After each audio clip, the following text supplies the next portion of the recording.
Ito si Rick. Ayaw niyang kunan ng video ngayon pero pinindot mo ulit ang play at heto si Rick na nakasakay na sa Titanic, ang pinakamalaki at pinakamarangyang barko noong panahon nito. Hindi pa alam ni Rick na ang paglalakbay na ito ay maitatala sa kasaysayan bilang isa sa pinakamalalang bangungot sa karagatan. Ang barko, na halos 300 metro ang haba at kasing taas ng isang gusaling may maraming palapag, ay kamangha-mangha. Kasing haba ito ng 3 football field at itinayo ito mahigit 100 taon na ang nakalilipas. Sa mga itaas na kubyerta, may musika, mga restaurant at mga mararangyang lounge. Ang mga mayayamang pasahero ay umiinom ng champagne, sumasayaw at nasisiyahan sa pagsakay. Isa itong lumulutang na palasyo kung saan ang bawat gabi ay parang isang bola.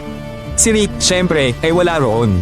Ang kanyang cabin ay nasa ibaba, nasa 2nd klase, masisikip na higaan, ingay, amoy ng pagkain at pawis. Walang luho dito, tanging mga murang upuan at maraming pasahero lamang. Mula sa kubyerta, nakita ni Rick kung gaano kabilis ang pag-usad ng barko.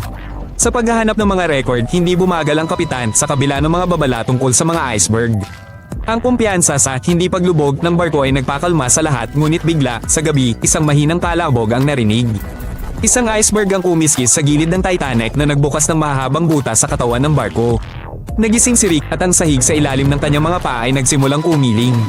Sa una, inakala niyang ito ay isang aksidenteng aberya sa isang palapag, ngunit mabilis na tumaas ang tubig sa ibaba.